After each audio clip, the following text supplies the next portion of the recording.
ماجہ کی روایت ہے، نبی صاحب نے ارشاد فرمایا یخرج ناس من المشرق فیوطئون للمہدی، کہ مشرق سے لوگ نکلیں گے جو امام مہدی کی راہ کو ہموار کریں گے۔ اب سعودی عرب کے مشرق میں تو ہمارا ملک بنتا ہے، اس کا مطلب یہ کہ جس کو ہم وادی سندھ کہتے تھے نا پرانا، وہاں سے لوگ اٹھیں گے۔ یہ پاکستان اور افغانستان کے درمیان کا ایک علاقہ بنتا ہے۔ اللہ ایمان والوں کو یہاں سے اٹھائیں گے اور پھر وہ امام مہدی کے آنے کی راہ ہموار کریں گے۔ بیت المقدس 3 مرتبہ فتح ہوا۔ ایک مرتبہ عربوں نے فتح کیا حضرت عمر لانو کے زمانے میں بغیر لڑائی کے، کافروں نے چابیاں ہی حوالے کر دی تھیں۔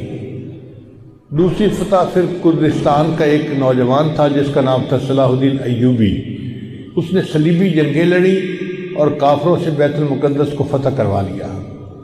اب تیسری مرتبہ وہ پھر فتح ہوگا، اور ہمارا یہ گمان ہے کہ اللہ تعالیٰ یہ اعزاز پاکستان کے لوگوں کو عطا فرمائیں گے انشاءاللہ۔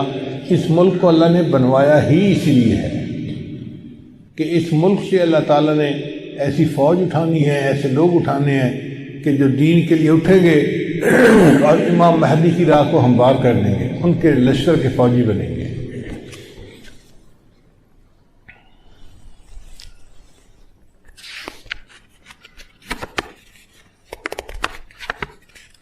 علامہ اقبال نے بہت خوبصورت شعر کہا ہے فارسی میں، خضر وقت از خلوت دشت حجاز آید بروں۔ خضر وقت سے مراد امام مہدی۔ خضر وقت از خلوت دشت حجاز آید بروں، کاروان زی وادی دور و دراز آید بروں۔ یعنی زی عظیم یہ کارواں جو ہے نا، یہ دور دراز سے آئے گا اور حجاز کے اندر آ کر یہ برآمد ہوگا۔ حدیث مبارکہ میں بھی ہے کہ امام مہدی آئیں گے مگر وہ چھپے ہوں گے، اپنے آپ کو چھپائیں گے۔ پہلے مدینہ طیبہ میں ہوں گے مگر وہ وہاں سے مکہ مکرمہ اس لیے آ جائیں گے کہ لوگ مجھے پہچان نہ لیں، چھپ رہے ہوں گے لوگوں سے کہ لوگ مجھے دیکھ نہ لیں، پہچان نہ لیں۔ لیکن جب مکہ مکرمہ میں وہ طواف کر رہے ہوں گے تو وہ حجر اسود کے قریب آئیں گے تو ایک غیب سے آواز آئے گی کہ لوگوں یہ مہدی ہیں، تم ان کی بیعت کر لو۔ تو لوگ ان کے ساتھ بیعت کر لیں گے اور پھر ان کے ساتھ ایک لشکر شروع ہو جائے گا۔ یہ لشکر ایسا ہوگا کہ جس نے بالآخر بیت المقدس کو فتح کرنا ہے۔ حدیث مبارکہ میں ہے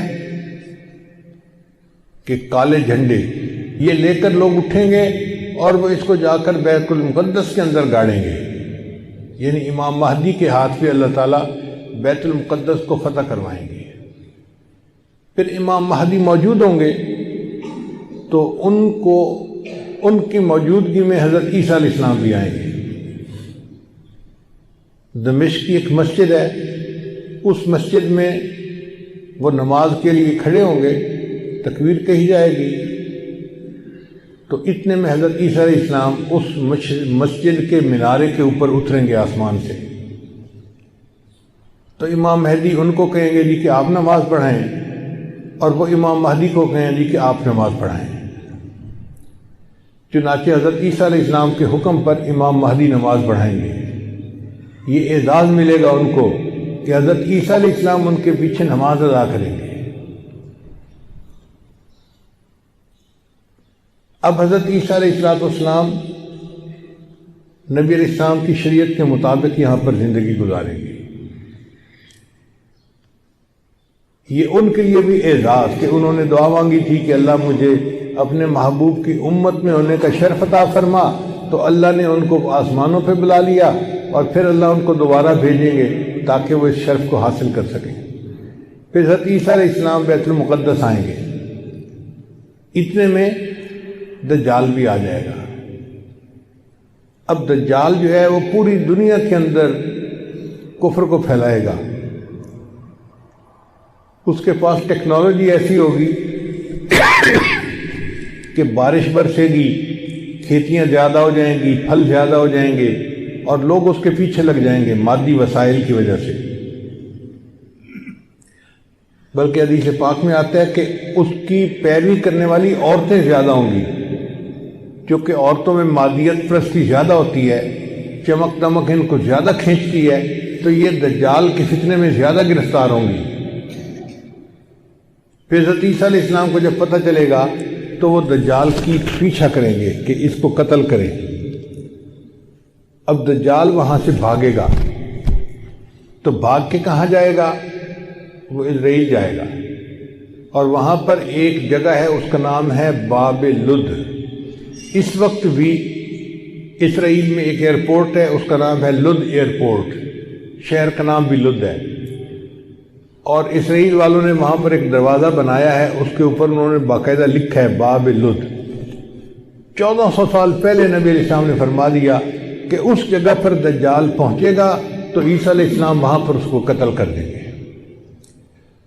بہت عرصہ میں یہ سوچتا رہا کہ دجال نے بھاگنا تھا تو کہیں پہاڑوں میں روپوش ہو جاتا، رشیا کے پہاڑ ہیں، دوسرے ملکوں میں پہاڑ ہیں، پہاڑی سلسلے تو بہت ہیں پوری دنیا میں، تو یہ مقام لد کا کیا معنی؟ بعد میں بات سمجھ میں آئی کہ لد کا جو ایئرپورٹ ہے نا وہ اسپیس پورٹ بھی ہے، یعنی وہاں سے جہاز بھی اڑتے ہیں اور وہاں سے خلائی گاڑیاں بھی اڑ کے خلا میں جاتی ہیں۔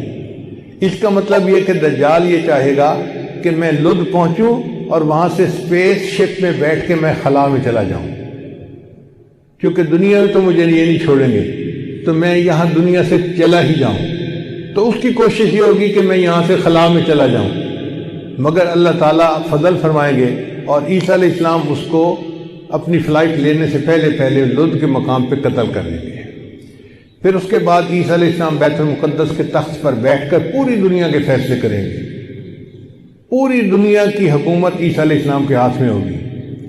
پھر عیسیٰ علیہ السلام صلیب کو توڑیں گے اپنے ہاتھوں سے، اور پھر یہود و نصارہ میں جو ان کی مخالفت کرے گا اس کو وہ قتل کریں گے، حتیٰ کہ ایک ایسا وقت آئے گا کہ پوری دنیا میں ایک بھی بندہ غیر مسلم نہیں رہے گا، سارے مسلمان ہوں گے۔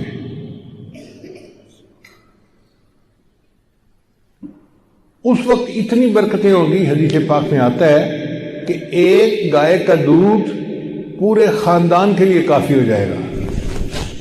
اب یہ بات تو سمجھ میں آتی ہے، آج ایسی گائے بن گئی ہیں جو 100 لیٹر دودھ دیتی ہیں ایک دن میں۔ اب 100 لیٹر تو واقعی پورے خاندان کے لیے کافی ہے، 40-50 گھروں کے لیے کافی ہو جاتی ہے۔ یہ باتیں نبی صاحب نے اس وقت فرمائیں جب کہ لوگوں کو اس کا تصور بھی نہیں ہو سکتا تھا۔ میرے آقا صلی اللہ علیہ وسلم کی نگاہ کیسی تھی؟ یہ نگاہ نبوت تھی جو بہت دور دیکھ لیتی تھی، کہ 1400 سال پہلے بیٹھ کر ایسی باتیں کی جیسے آج اپنی آنکھ سے دیکھ کے کوئی بندہ بات کر رہا ہوتا ہے۔ پھر عیسیٰ علیہ السلام فوت ہو جائیں گے، اور اس کے بعد جو بگاڑ آئے گا نا وہ